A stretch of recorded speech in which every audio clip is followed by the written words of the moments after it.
अस्सलाम वालेकुम my dear students, my name is Hasan Raza. उम्मीद करता हूँ आप तमाम स्टूडेंट्स बखैर व आफियत हैं। माय डियर स्टूडेंट्स, आज के इस क्लास में हम ये देखेंगे कि इलेक्ट्रिसिटी के क्या क्या हैज़र्ड्स हैं, क्या क्या ख़तरात हैं। बिजली आखिर हमारे लिए बेनिफिशियल होने के साथ साथ ख़तरे का बाइस कैसे है।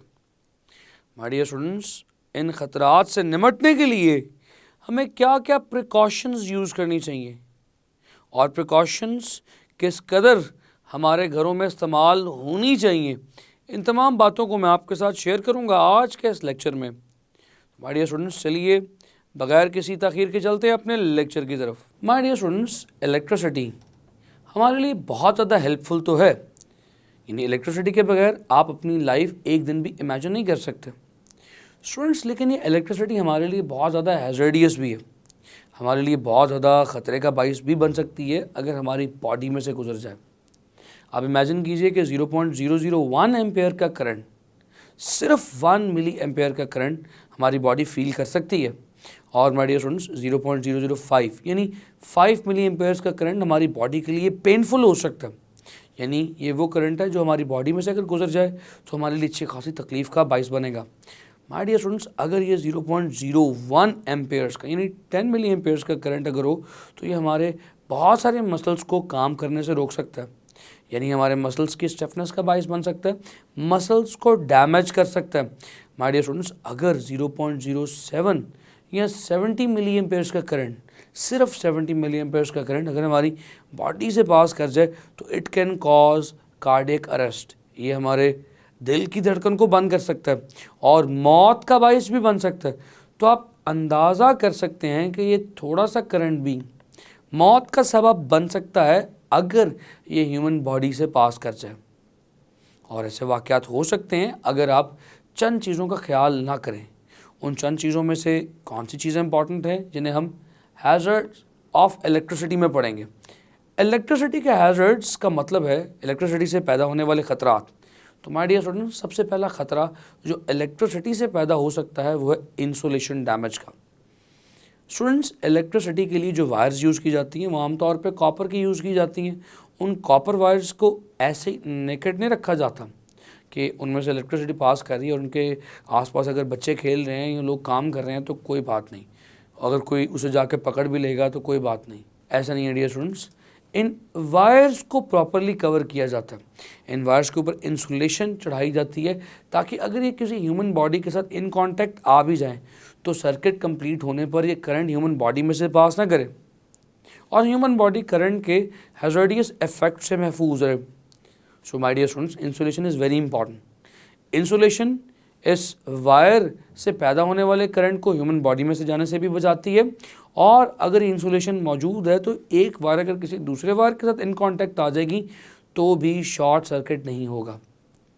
लेकिन स्टूडेंट्स, इंसुलेशन ज़्यादा देर तक इंटैक्ट नहीं रह सकती अगर आप केयर ना करें। अगर कोई वायर कॉन्टिन्यूस फ्रिक्शन के अंडर रह रही है तो उस फ्रिक्शन की वजह से भी उसकी इंसुलेशन करोड होना शुरू हो जाएगी, उस फ्रिक्शन की वजह से भी उसकी इंसुलेशन डिलैमिनेट होना शुरू हो जाएगी, उतरना शुरू हो जाएगी और जब उसकी इंसुलेशन उतर गई तो शॉर्ट सर्किट का ख़तरा यकीनी है। और अगर शॉर्ट सर्किट ना भी हो तो in contact with human body आने पर इलेक्ट्रिक शॉक का ख़तरा यकीनी है। तो स्टूडेंट्स, एक प्रॉब्लम तो है कि कांटेक्ट फ्रिक्शन की वजह से इंसुलेशन डैमेज हो सकती है और एक प्रॉब्लम भी है अगर उस वायर में से बहुत ह्यूज अमाउंट में करंट पास कर जाए, यानी इतना करंट पास कर जाए जो उस वायर की रेटिंग से ज़्यादा हो। उस वायर की रेटिंग से ज़्यादा क्या मतलब है? फॉर एग्जांपल, अगर वायर 4 एम्पेयर्स की वायर है यानी उसमें से 4 एम्पेयर करंट पास कर सकता है, आपने पैरेलल में अप्लायंसेस ज़्यादा कनेक्ट कर दिए हैं।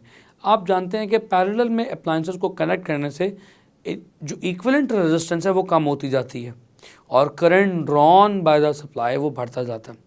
तो अगर 4 एम्पेयर की वायर है, उसने 5 एम्पेयर या 6 एम्पेयर सप्लाई से ड्रॉ कर लिए, इतनी ज़्यादा मकदार में करंट बहुत ज़्यादा हीट जनरेट करेगा।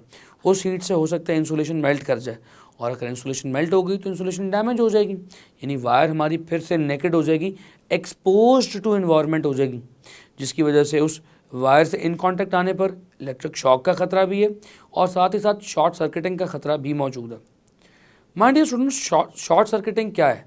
मैं बार बार लफ्ज़ शॉर्ट सर्किटिंग यूज़ कर रहा हूँ, चलिए शॉर्ट सर्किट को एक्सप्लेन करता हूँ। शॉर्ट का मतलब होता है छोटा और सर्किट का मतलब है छोटा सर्किट। इसे छोटा सर्किट क्यों कहते हैं? स्टूडेंट्स, अगर एक लाइव वायर एक न्यूट्रल वायर के साथ इन कॉन्टैक्ट आ जाए विदाउट एनी रेजिस्टेंस, तो बहुत huge amount of current flow कर जाता है, क्योंकि रेजिस्टेंस नहीं है। इस ह्यूज अमाउंट ऑफ करंट की वजह से बहुत ज़्यादा हीट जनरेट होती है। इस इतनी ज़्यादा हीट की वजह से अगर स्पार्क जनरेट हो जाए तो स्पार्क से आसपास मौजूद चीज़ें फायर कैच कर सकती हैं। इस अमल को शॉर्ट सर्किटिंग कहते हैं। इमेजिन कीजिए कि यहाँ पर एक बल्ब कनेक्टेड है। अब एक बल्ब के साथ एक तरफ लाइव वायर और एक तरफ न्यूट्रल वायर कनेक्टेड है। तो इस वक्त लाइव और न्यूट्रल के दरमियान ह्यूज रेजिस्टेंस ऑफ बल्ब मौजूद है। इस रेजिस्टेंस की वजह से करंट एक लिमिटेड अमाउंट में पास करेगा। अगर बल्ब को निकाल के दोनों तारों को जोड़ दूंगा तो क्या होगा? शॉर्ट सर्किटिंग, यानी कि कोई रेजिस्टेंस नहीं रही। अब करंट बहुत ह्यूज अमाउंट में from live to neutral wire pass कर जाएगा, जिसकी वजह से फायर के चांसेस बहुत ज़्यादा हैं। माय डियर स्टूडेंट्स, इसीलिए इंसुलेशन डैमेज होने से बचाना बहुत ज़्यादा इंपॉर्टेंट है, because it can cause short circuiting as well as it can cause shock to the human body if it gets in contact with the human body. चलिए, एक तो ये आपके साथ हैजर्ड ऑफ इलेक्ट्रिसिटी डिस्कस किया, एक और भी है डैम्प्ड कंडीशंस। डैम्प्ड कंडीशन में भी बिजली एक खतरे का बाइस बनी रहती है। स्टूडेंट्स, डैम्प कंडीशन क्या है? ऐसी कंडीशन जो मॉइस्चराइज्ड हो, जहाँ वाटर या पानी की प्रेजेंस हो। डियर स्टूडेंट्स, इससे क्या होगा? अगर इमेजिन करें आप ह्यूमन बॉडी को, ह्यूमन बॉडी एक अच्छी कंडक्टर तो है, लेकिन माय डियर स्टूडेंट्स इसकी कंडक्शन और बेहतर हो जाती है अगर ह्यूमन बॉडी वेट हो, क्योंकि वाटर आप जानते हैं कि अपने अंदर सॉल्ट्स और डिफरेंट आयंस की मौजूदगी की वजह से एक बहुत अच्छा कंडक्टर है। अगर वाटर के एक तरफ लाइव वायर को कनेक्ट किया जाए, दूसरी तरफ न्यूट्रल वायर को कनेक्ट किया जाए, तो वाटर कंडक्शन कर सकता है। तो अगर ह्यूमन बॉडी गीली है या डैम्प्ड है, और ख़ास तौर पे हमारे पाँव गीले हैं और ज़मीन के साथ इन कांटेक्ट हैं, तो हमारी बॉडी की रेजिस्टेंस सिर्फ चंद ओहम रह जाती है। वेयरएज अगर हमारी बॉडी ड्राई है, बिल्कुल खुश्क है, तो उस वक्त हमारी बॉडी की रेजिस्टेंस तकरीबन 1,00,000 ओहम होती है। तो ड्राई कंडीशन में भी हमारी बॉडी कंडक्टर तो है, लेकिन इस केस में रेजिस्टेंस ज़्यादा होने की वजह से बहुत कम मकदार में करंट पास करेगा और इसका ख़तरा ह्यूमन बॉडी को कम होगा। लेकिन अगर ह्यूमन बॉडी वेट है तो हमारे स्टूडेंट्स ये रेजिस्टेंस सिर्फ चंद ओहम्स है। इस केस में करंट बहुत ह्यूज मकदार में पास कर सकता है, और ज़्यादा करंट पास करने से क्या हो सकता है? बहुत ज़्यादा ख़तरा ह्यूमन बॉडी को। मैं बता चुका हूँ कि तकरीबन 70 मिली एम्पेयर्स करंट ही इंसान की जान ले सकता है। तो इसीलिए हमेशा रिकमेंडेड है कि कभी भी गीली कंडीशन में, वेट कंडीशन में, डैम्प्ड कंडीशन में कोई भी इलेक्ट्रिकल अप्लायंस ऑपरेट ना करें, स्विच को ऑन या ऑफ़ ना करें। अगर बारिश मौजूद है या जिस्म या ज़मीन गीली है तो बिल्कुल भी इलेक्ट्रिकल अप्लायंसेस को यूज़ करने से गुरेज करें। अगर फिर भी यूज़ करना पड़ जाए तो कुछ ऐसे शूज़ यूज़ किए जाएं जो ज़मीन और आपकी बॉडी के दरमियान एक अच्छे इंसुलेटर का काम करें। मोटे सोल वाले प्लास्टिक शूज़ या रबर शूज़ यूज़ किए जा सकते हैं। माय डियर स्टूडेंट्स, ये तो हो गए हैज़र्ड्स ऑफ इलेक्ट्रिसिटी। अब सवाल ये पैदा होता है कि इन हैज़र्ड्स को ओवरकम कैसे किया जा सकता है, इनसे अपने आप को बचाया कैसे जा सकता है, सेफ्टी और प्रिकॉशनरी मेजर्स क्या हैं इन हैज़र्ड से बचने के लिए। माय डियर स्टूडेंट्स, सबसे पहला सेफ्टी मेजर जो इन तमाम बिजली से होने वाली तबाहकारियों से बचने के लिए इस्तेमाल किया जाता है वो है फ्यूज़। ये फ्यूज़ डियर स्टूडेंट्स इंसानों के लिए भी बहुत इम्पॉर्टेंट है, यानी इंसान को भी इलेक्ट्रिसिटी के हैज़र्ड से बचा सकता है और आपके घरों में इस्तेमाल होने वाले डिफरेंट अप्लायंसेस को भी जलने से या बर्न आउट होने से बचा सकता है। ये जो आप देख रहे हैं दिस इज़ अ फ्यूज़। इस फ्यूज़ में आप देख सकते हैं कि एक मेटल की या स्टील की या एल्यूमिनियम की सेंटर में एक वायर है। This wire is rated with some amount of current, यानी इसका क्या मतलब है? ये वायर सेट होती है फॉर एग्जांपल 4 और 5 या 6 एम्पेयर्स पर, यानी जो फ्यूज़ आपने जहाँ यूज़ करना है उसके हिसाब से इस वायर की रेटिंग होती है। स्टूडेंट्स, अगर इस ख़ास वैल्यू से ज़्यादा करंट इस वायर में से पास कर जाए, ख़ास वैल्यू से मुराद इस वायर की रेटिंग से ज़्यादा करंट इस वायर में से पास कर दे तो ये वायर मेल्ट हो जाती है।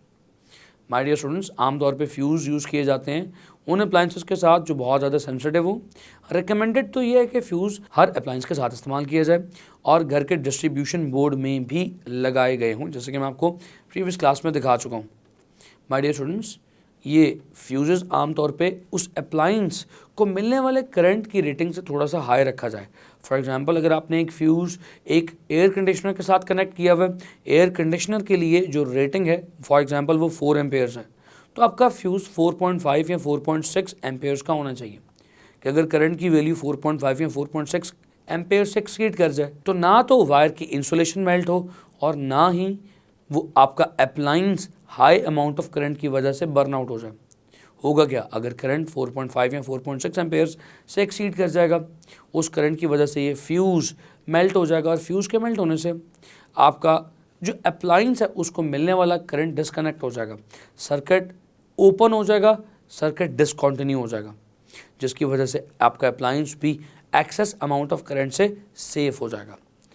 माय डियर स्टूडेंट्स, ये तो फ्यूज़ और इसका यूज़ मैंने आपके साथ शेयर किया। डिफरेंट रेटिंग्स के फ्यूज़ेस मार्केट में अवेलेबल हैं, हम अपनी रिक्वायरमेंट के हिसाब से फ्यूज़ को यूज़ कर सकते हैं। स्टूडेंट्स, फ्यूज़ के बाद the next is very important, circuit breakers. Dear students, circuit breakers क्या हैं? स्टूडेंट्स, सर्किट ब्रेकर्स भी फ्यूज़ ही की तरह काम करते हैं। एक्सेस अमाउंट ऑफ करंट अगर आ जाए तो सर्किट को डिस्कनेक्ट कर देते हैं। लेकिन स्टूडेंट्स, फ्यूज़ और सर्किट ब्रेकर्स में फ़र्क ये है कि फ्यूज़ वंस यूज़ हो सकते हैं, एक दफ़ा यूज़ हुए, डैमेज हो गए, डिस्पोजेबल हैं, फेंक दिए, उसकी जगह उस ब्लोन फ्यूज़ को रिमूव करके एक नया फ्यूज़ इन प्लेस लगा दिया जाता है। लेकिन डियर स्टूडेंट्स, सर्किट ब्रेकर ऐसे नहीं है। अगर करंट ज़्यादा मकदार में आएगा, ये सर्किट को डिस्कनेक्ट कर देंगे। जब करंट वापस अपनी नॉर्मल अमाउंट पर चला जाएगा तो दोबारा से आप इस ब्रेकर को ऑन कर सकते हैं। इस ब्रेकर को ऑन करने से दोबारा सर्किट क्लोज हो जाएगा और करंट फ्लो होना शुरू हो जाएगा। तो हर बार इसे रिप्लेस नहीं करना पड़ता, ये डिस्पोजेबल नहीं है। आप देख सकते हैं ये इस हमारे सर्किट ब्रेकर की स्कीमेटिक डायग्राम है। इस सर्किट ब्रेकर में हमारे पास एक मैग्नेट है, उसके ऊपर एक वायर को रैप किया गया है। ये एक इलेक्ट्रोमैग्नेट कहलाता है और इस वायर के साथ ही एक कॉन्टैक्ट लगा हुआ है। ये कॉन्टैक्ट करंट को आगे हमारे अप्लायंस तक पहुंचा रहा है। स्टूडेंट्स, अगर इस लाइव वायर में से ज़्यादा करंट फ्लो कर जाए तो आप जानते हैं करंट की वजह से मैग्नेटिक फील्ड प्रोड्यूस होती है। आपने अपनी एलिमेंट्री क्लासेस में पढ़ा हुआ है।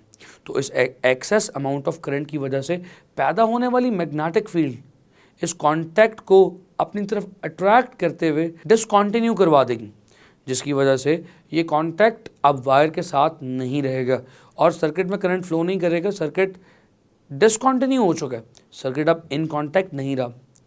स्टूडेंट्स, ये स्प्रिंग जो साथ लगा हुआ है ये इस कॉन्टैक्ट को वापस आगे जाने से रोक ही रखेगा।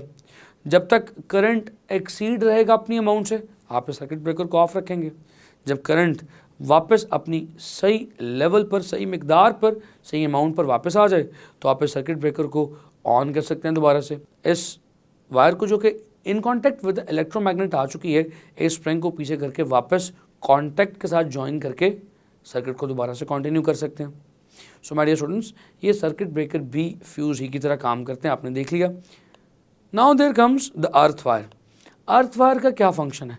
मैं आपको बता चुका हूँ कि अर्थ वायर हमारी बॉडी में से पास करने वाले करंट को एक दूसरा पाथ प्रोवाइड करती है कि वो करंट ज़मीन में ग्राउंड तक चला जाए। माय डियर स्टूडेंट्स, अब होगा क्या? अगर फॉर एग्जांपल ये इलेक्ट्रिक कैटल आप देख रहे हैं, इस इलेक्ट्रिक कैटल को जो मिलने वाला करंट है थ्रू द लाइव वायर, वो अगर डिस्कनेक्ट या डिसकंटिन्यू होके इस इलेक्ट्रिक कैटल की बॉडी के साथ कनेक्ट कर जाए तो क्या होगा? ये इलेक्ट्रिक कैटल भी एक कंडक्टर बन जाएगी। इस इलेक्ट्रिक कैटल में से करंट फ्लो करना शुरू कर देगा। यानी अगर आप इसकी बॉडी को टच करें तो करंट आपकी बॉडी से होता हुआ ग्राउंड में चला जाएगा। यानी कि अब ये इलेक्ट्रिक कैटल भी लाइव वायर के तौर पे बिहेव कर रही है। तो माय डियर स्टूडेंट्स, अगर आपने इस इलेक्ट्रिक कैटल को टच कर लिया तो आप सर्किट को कंप्लीट कर देंगे और आपकी बॉडी में से huge amount of current flow होना शुरू हो जाएगा, जो कि आपके लिए बहुत ज़्यादा खतरनाक साबित हो सकता है। तो इसी खतरे से बचने के लिए हम इस इलेक्ट्रिक कैटल को ग्राउंड करेंगे। ग्राउंड करने का मतलब क्या है डियर स्टूडेंट्स? हम एक वायर इस इलेक्ट्रिक कैटल की बॉडी से टच करते हुए ज़मीन के अंदर ले जाएंगे। अगर कभी खुदा न खास्ता इस इलेक्ट्रिक कैटल के साथ लाइव वायर इन कांटेक्ट आ भी गई तो वो वायर इस इलेक्ट्रिक कैटल के साथ जुड़ी हुई ग्राउंड वायर के थ्रू करंट को ग्राउंड में भेजना शुरू कर देगी। अब क्योंकि ग्राउंड की रेजिस्टेंस बहुत कम है तो बहुत huge amount of current ground में जाएगा, जिसकी वजह से इस लाइव वायर के करंट की वैल्यू बहुत इन्हांस कर जाएगी, बहुत स्ट्रॉन्ग करंट सप्लाई से लाइव वायर में फ्लो करेगा। और अगर ये स्ट्रॉन्ग करंट इस लगे हुए फ्यूज़ की रेटिंग से एक्सीड कर गया तो ये फ्यूज़ मेल्ट कर जाएगा और फ़ौरन से फ्यूज़ के मेल्ट करने से सर्किट डिसकंटिन्यू हो जाएगा और आपका अप्लायंस भी बच जाएगा और आप भी बच जाएंगे।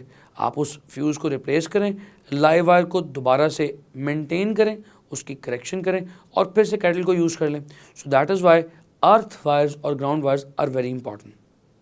उम्मीद करता हूँ ये तमाम कॉन्सेप्ट्स आपको समझ आए होंगे माय डियर स्टूडेंट्स। तो आपने आज सीखा कि इस बिजली से, इलेक्ट्रिसिटी से कितने ख़तरात लाहक हैं और इन ख़तरात से कैसे निपटा जा सकता है, कैसे हम proper use of safety equipment से अपने घर को, अपने माल को और अपनी जानों को भी बचा सकते हैं। उम्मीद करता हूँ तमाम कॉन्सेप्ट्स आपको क्लियर हुए हैं।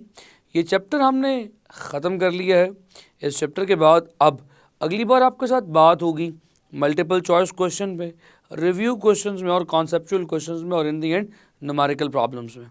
इस न्यूमेरिकल का theoretical portion dear students finish हो चुका है। See you in the next class with multiple choice questions. Good bye.